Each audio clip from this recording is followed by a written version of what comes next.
సృష్టిస్తా అన్న చంద్రబాబు నేడు అప్పులపై అప్పులు చేస్తున్నారు. ప్రజలు వైఎస్ఆర్ కాంగ్రెస్ కావాలని నేడు బలంగా కోరుకుంటున్నారు. చంద్రబాబు ప్రభుత్వం యువత, మహిళ, విద్యార్థులని మోసం చేస్తుంది. పచ్చ డ్రెస్సులేసుకుని ఎన్నికల ముందు ఊదరగొట్టారు. నేడు నరకం చూపిస్తోంది కూటమి ప్రభుత్వం. నాడు నేడు ద్వారా స్కూల్స్ అద్భుతంగా మార్చారు. కానీ కూటమి ప్రభుత్వం వైన్ షాపుల్ని అభివృద్ధి చేసింది. రాష్ట్రాన్ని మధ్యాంధ్రప్రదేశ్ గా చేస్తోంది కూటమి ప్రభుత్వం. జగన్ను ఓడించే వరకు ఉద్యోగులు కంకణం కట్టుకున్నారు. నేడు ఎందుకు చంద్రబాబును గెలిపించామా అంటూ బాధపడుతున్నారు.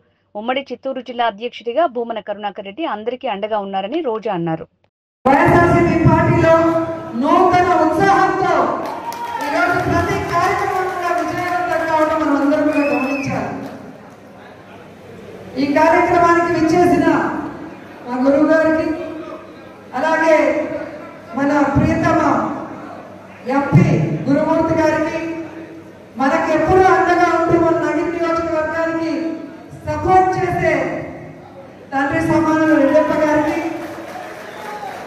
ఇక్కడికి విచ్చేసిన వైఎస్ఆర్సీపీ కుటుంబ సభ్యులకి, పాత్రికేయులకి పేరు పేరున అందరికీ హృదయపూర్వకంగా కృతజ్ఞతలు తెలియజేసుకుంటున్నాను.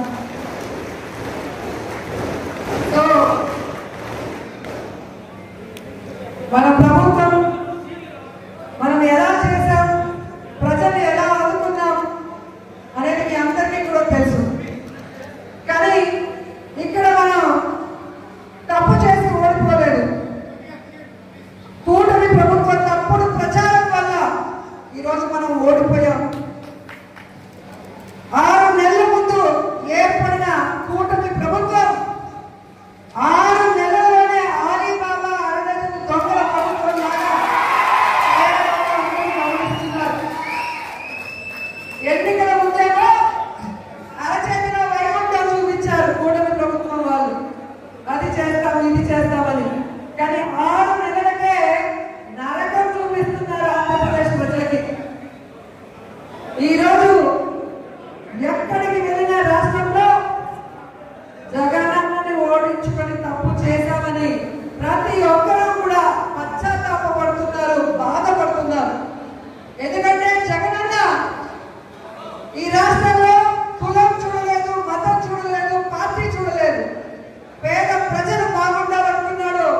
ఆ ప్రజల సంక్షేమం కోసమే 5 సంవత్సరాలు ఆయన కష్టపడి పనిచేసి తాను ఇచ్చిన ప్రతి వాగ్దానాన్ని నెరవేర్చుకునే కాకుండా ఇవ్వని అనేక వాగ్దానాన్ని నెరవేర్చుకో కూడా ఈరోజు మీరందరే కాదు, కూటమి ప్రభుత్వ ఓటర్లు కూడా గమనిస్తున్నారు. ఆ జగన్ బాబు ఉండేటప్పుడు మాకు అమ్మఒడి వచ్చేది, చేయూత వచ్చేది, విద్యా దీవెన వచ్చేది, రైతు భరోసా వచ్చేది, ఏమీ రావడం లేదని ఈరోజు మాటని అడుస్తున్న ప్రభుత్వం మన ప్రభుత్వం ఎప్పుడు వస్తుందా, మళ్ళీ జమిలీ ఎన్నికలు ఎంత తొందరగా వస్తాయని రాష్ట్రంలో ఎదురు చూస్తున్నది గమనించాలి. సంపద సృష్టిస్తానన్న చంద్రబాబు నాయుడు ఈరోజు అప్పుల మీద అప్పులు సృష్టిస్తూ మనని అన్యాయం చేస్తున్నాడన్న విషయం మనం అందరం కూడా గమనించాలి. ఈరోజు వైఎస్ఆర్సీపీ నాయకులకి, కార్యకర్తలకి కోరుకునేది నేను ఒక్కటే, మనం నిరుత్సాహపడవలసిన లేదు. ప్రజలు మనతో ఉన్నారు, మన ప్రభుత్వం రావాలని బలంగా కోరుకుంటున్నారు. మన నాయకుడు చెప్పినట్టుగా ఆ ప్రజల సంక్షేమం కోసం ఇన్ని రోజులు పనిచేశాం. ఈరోజు ఈ ప్రభుత్వం చేస్తున్న ప్రజా వ్యతిరేక విధానాన్ని తిప్పికొట్టే విధంగా ఆ ప్రజలకి అండగా నిలబడతామని కూడా ఈ సందర్భంగా తెలియజేసుకుంటున్నాను.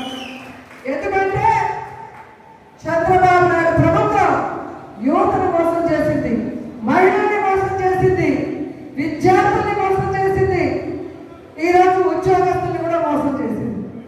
కాబట్టి అలాంటి ప్రభుత్వానికి బుద్ధి చెప్పాల్సిన బాధ్యత ప్రజాపక్షం పార్టీ అయిన వైఎస్ఆర్సీపీకి మాత్రమే ఉందని కూడా ఈ సందర్భంగా అందరికీ కూడా తెలియజేసుకుంటున్నారు.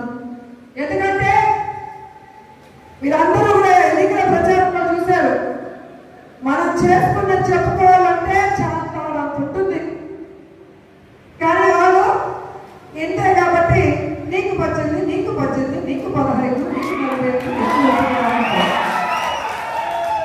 పచ్చ షర్ట్లు వేసుకొని వచ్చి చెప్పారు, పచ్చ చీరలు కట్టుకొని వచ్చి చెప్పారు. ఈరోజు చెవుల్లో పూలు పెట్టారు.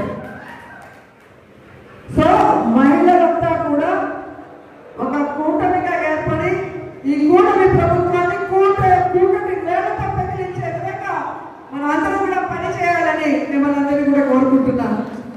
ఎందుకంటే నాకు తెలిసి ఈ దేశంలో ఏ రాష్ట్రంలో ఏ ముఖ్యమంత్రిని కూడా చూస్తున్నాం మహిళల్ని సొంత అక్క చెల్లెలుగా అమ్మగా కుటుంబ సభ్యులుగా భావించి మనకి అండగా నిలబడిన ఏకైక ముఖ్యమంత్రి ఈ దేశంలో ఎవరైనా ఉన్నారు అంటే వారిని ఓన్లీ జగన్మోహన్ రెడ్డి గారిని గౌరవంగా చెప్తున్నాను ఈ సందర్భంగా. ఎందుకంటే మన పిల్లలు బాగుండాలని మనం ఎలా కోరుకుంటామో మన అక్క చెల్లమ్మల పిల్లలు బాగా చదివించాలని జగనన్న నాడు నేడు కింద స్కూల్స్ ని ఎలా అభివృద్ధి చేసి కలర్ఫుల్ గా మార్చాడు, మంచి చదువుని ఎలా అందించాడో మనం అందరూ కూడా చూసాం.